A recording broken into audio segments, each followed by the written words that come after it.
and I have their friends follow me. So, and I do a lot of giveaways as well too. Okay. So I've done probably, I think, 3 or 4 giveaways within the last 2 years.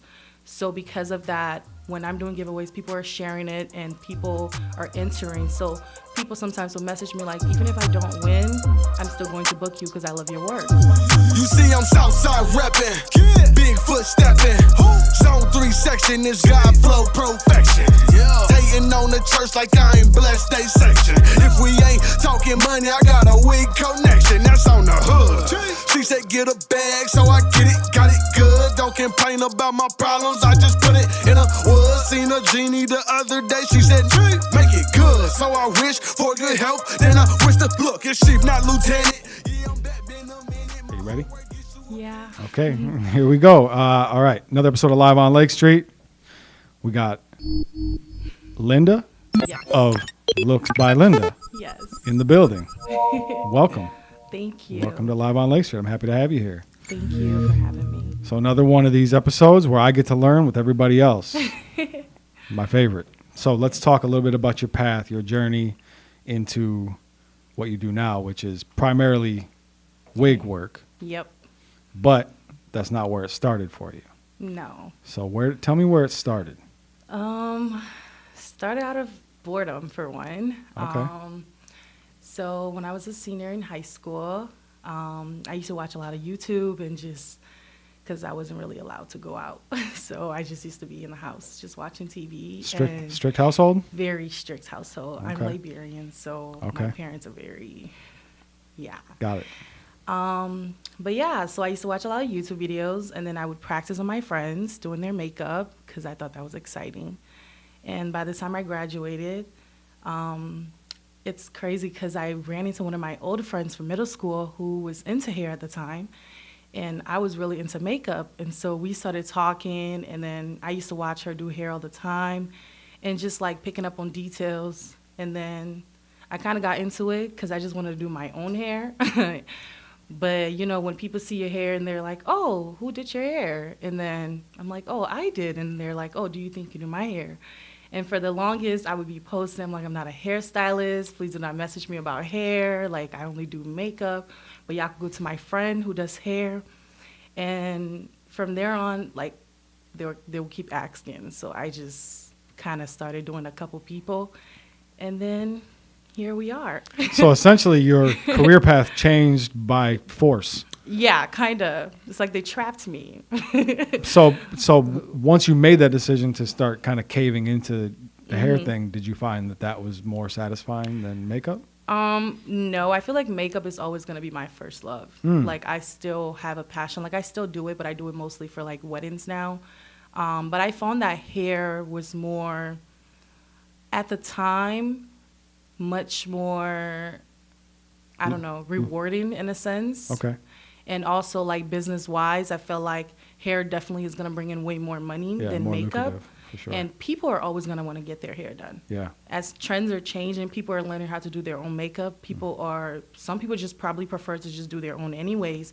But people always want to treat themselves to get their hair done. Yes. I was So like, makeup, you know there's what? less of a demand because it's much Yes. easier to do for yourself. It's hair is sad, different. yeah, but Yeah. makeup artists are so underrated. Like, I feel like people appreciate hair way more. Yeah. Kind of, you know, doing both, I see both ends of it and how it is. Makeup is Yeah. kind of the original filter, IG filter. Yes.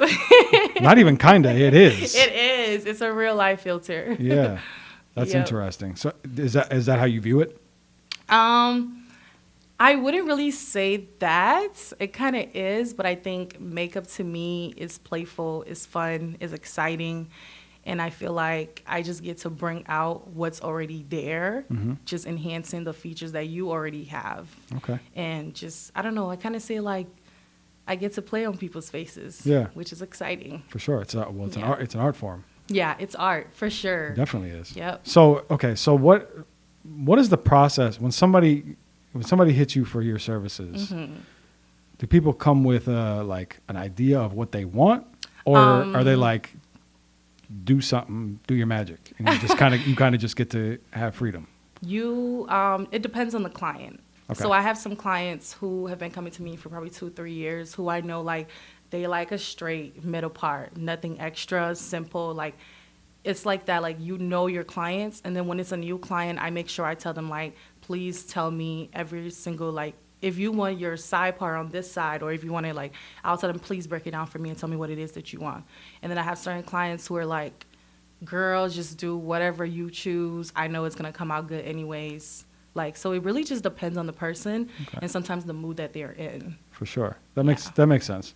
So, once you made the transition from, and you said you still do makeup sometimes, but once you made that transition, what's the process for like building a clientele? How do you do that? Is it all social media work, or? A lot of it is social media, but honestly, I would say social media plus my clients. I feel like my clients really did the work for me, and a lot of them had already trusted me from doing their makeup. So when I started transitioning over, they were like, okay, I don't mind you practicing on me.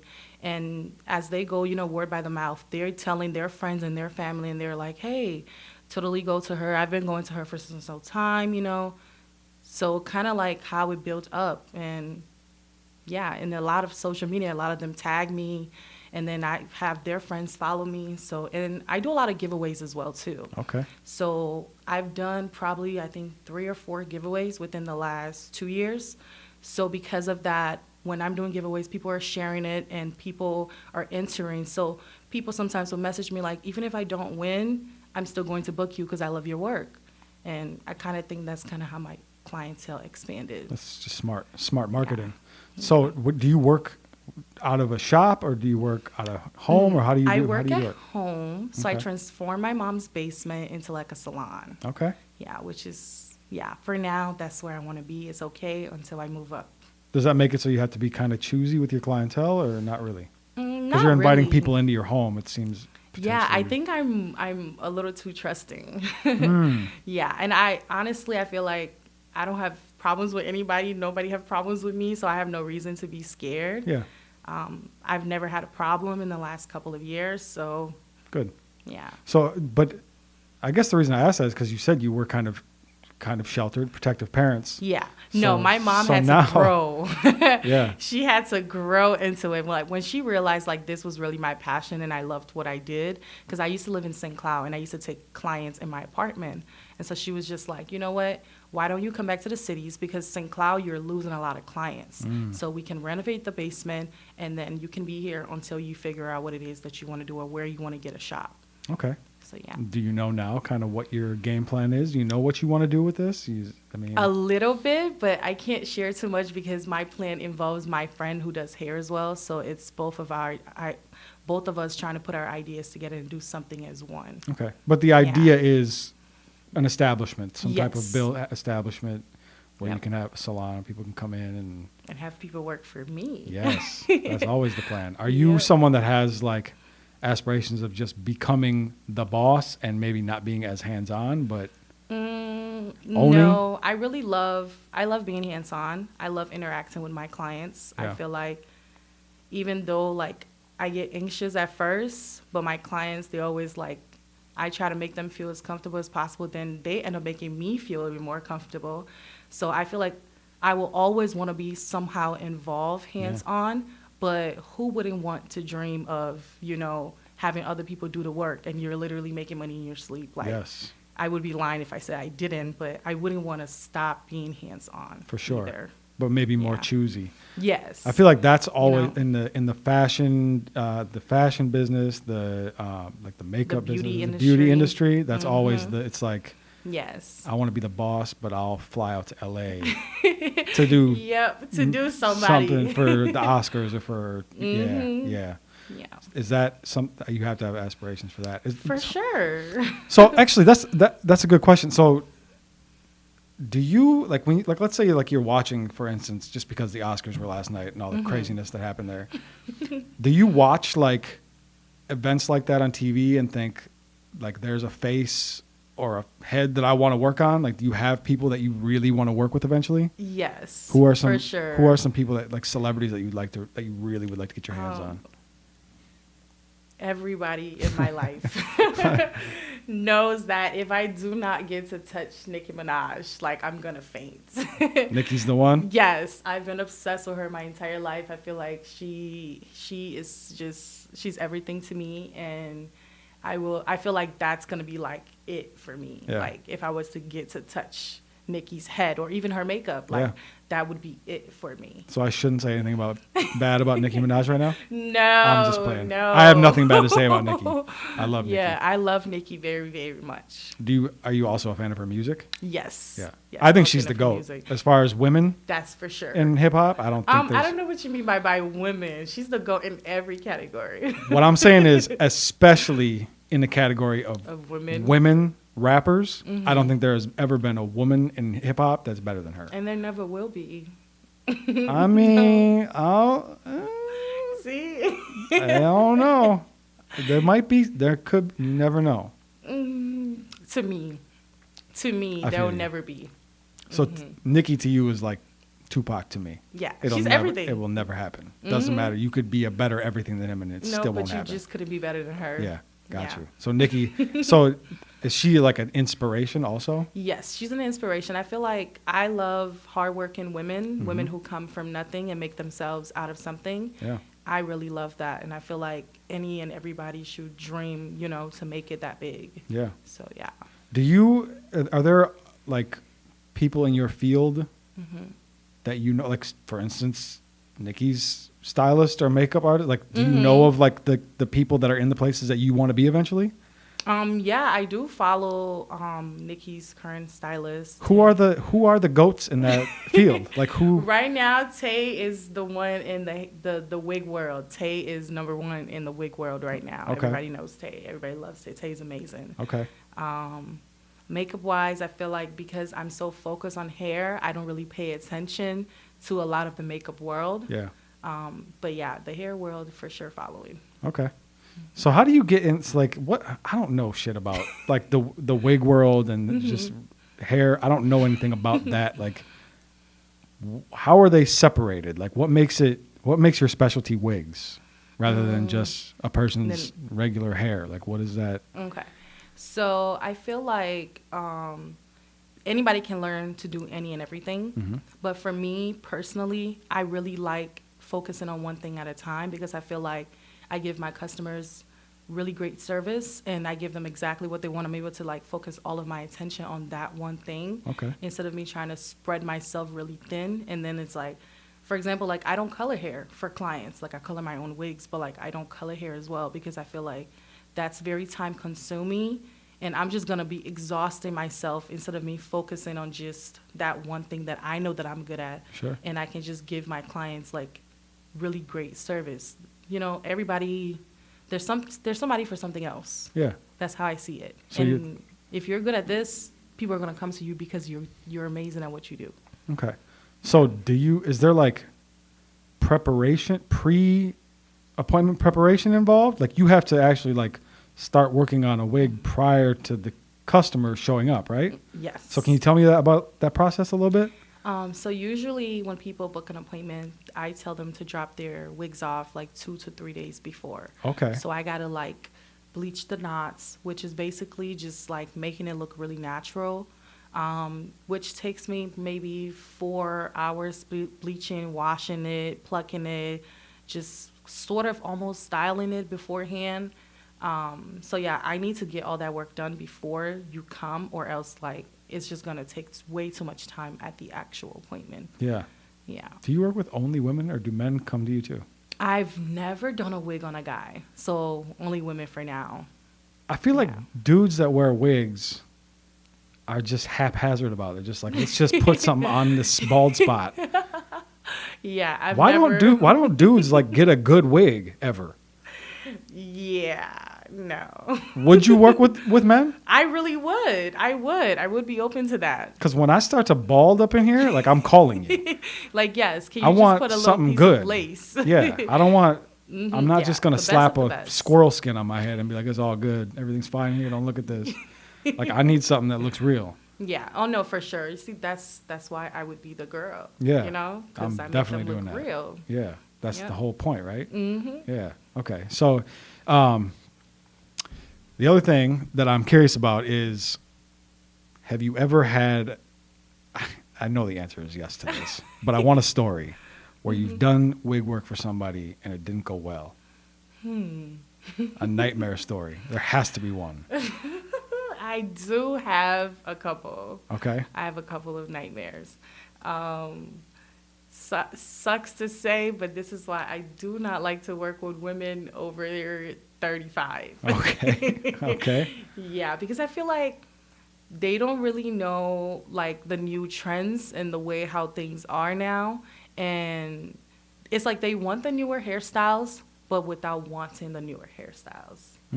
Yeah, like I had a lady a couple years ago who she probably was in like her 40s or 50s, I'm not sure, and she's like, I made a wig for her, so like when people can drop bundles and stuff and I make it into a wig.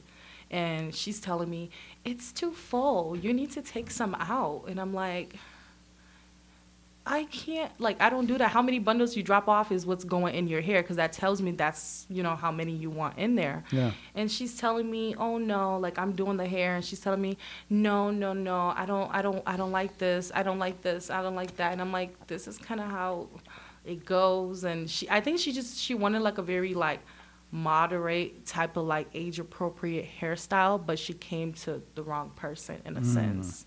And then when I was done, she's telling me, this is what I'm gonna pay you. And I'm like,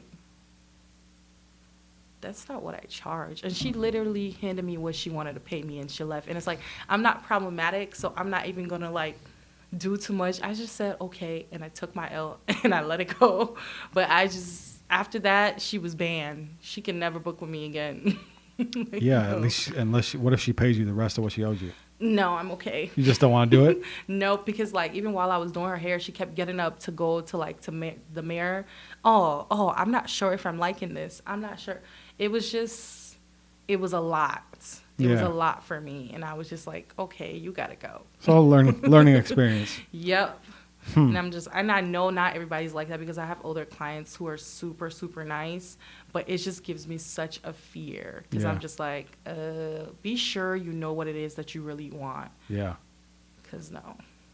Yeah. How permanent is it? Like how long does it? The wigs last? Whatever you do, how long does that last? Most of my clients tell me they keep their wigs for 2 to 4 weeks. Wow. Yes. That's not what I would have expected.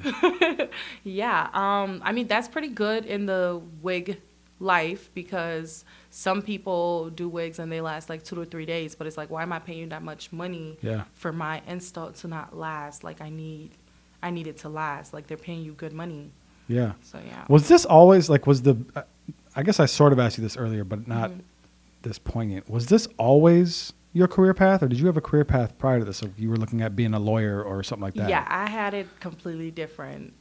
So I was in school, which if I continue, I would be done soon, but I took a break from school. I was in school to be a psychiatrist, so I'm a psych major. I really like knowing how people think and why people do the things they do. But yeah, I still want to, but I feel like hair right now is I'm doing well, and if hair is able to put me through school, I'll take it. Plus, you got to be able to apply some of that to what you do, anyways, right? Yep. Because you're a hair person, your barber, they got to be a good listener one. Yeah. Like you got to be able to like interact with people, in a much calmer way. Yeah. Yeah. Yeah, because you spend a lot of time with that person just sitting there. You can't just be sitting there in silence. That'd be weird. And no, literally, that's uncomfortable. And they might have some shit to ask you too. You don't want to be giving bad advice out here. That's not a good way to retain. You turn into like a therapist, which is so exciting to me, because it's like I get to know some details about your life that you don't feel like sharing with people sometimes. Yeah. But you're comfortable enough to say it. Yeah, for sure. That's great. That's perfect. I hope you finish school. Might as well. Yeah, I want to. Yeah. But I just really want to make money where I'm able to pay my way through school, because paying out of pocket for school was not it. So I had to take a break. I feel like a hairstylist / therapist could be a solid business. Yes. Imagine like a spot where you could book a therapy section and a hair appointment. That would be dope. Double your price. Just like that. Yep. Lay on the couch. Let me do your hair and while you talk. I wonder if that could be done. There's probably some possible. some legal shit in there. Stop that from happening. Yep.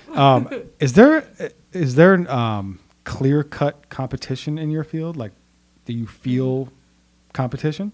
Not at all. And I know like that's the answer like that most and everybody is going to say, but I mean that genuinely. I don't see competition because I feel like everybody have their own clientele.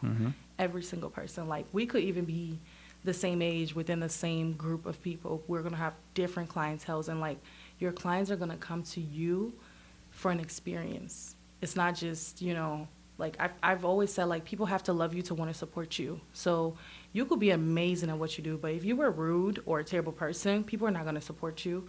So it's about the service that you're giving your clients that's going to make them keep coming back. So because of that, I just feel like I have a great relationship with my clients, so I don't see that anybody's a competition for me. That's a phenomenal outlook. Yeah. And I don't think you're right. I think most people's answer would be yes, there is competition. Really? And none of these bitches can see me. That's what I think a lot of people would say. You have to be humble enough to understand that, yeah, there are other people that are amazing at what they do, but I just know like what I offer is even beyond amazing. So, yeah. Sounds like you got it. Hopefully. Sounds like you got it. Could you give me a top 5 wig workers in Minnesota? Oh, I mean, duh. Looks by Linda is number 1. Okay. My friend who does hair as well, her name's Tara. So her Instagram is the Tara Experience.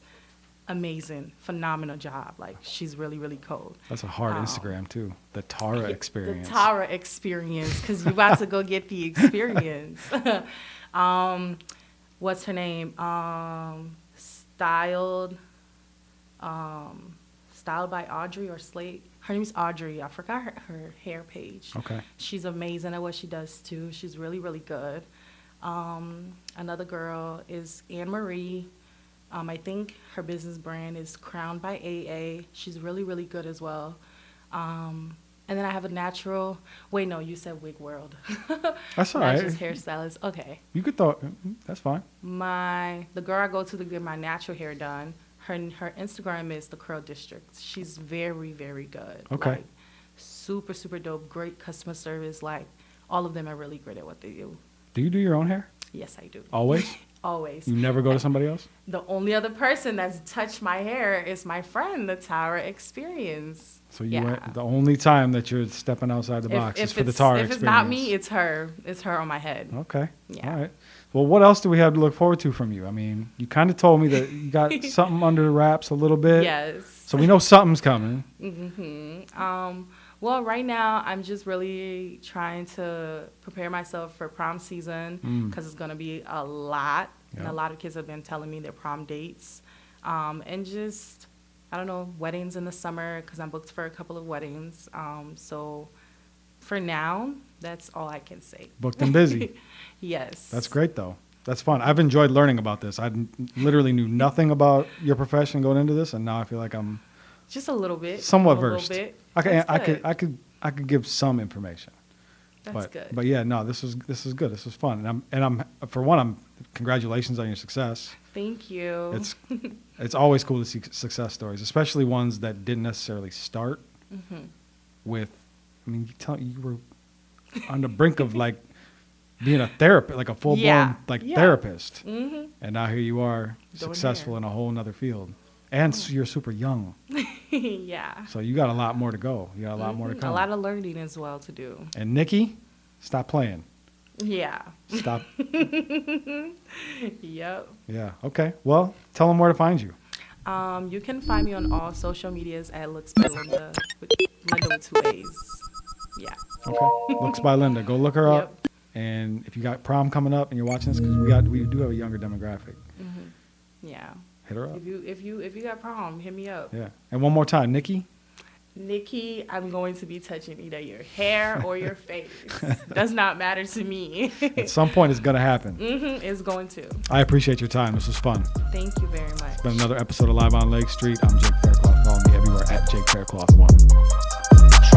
Damn, what In high school, I let it blam. Whoa, there I wasn't playing. Whoa, there I'm coming straight out the south. Hey, genius, best watch your mouth. When I put up on P&B right, then ain't he come out. You moving ounces, I just moved 100 things in a drought. You want the south side, outside the fence of your house. You talking all that, then wanna come talk it out. If you ain't talking money, you talking about.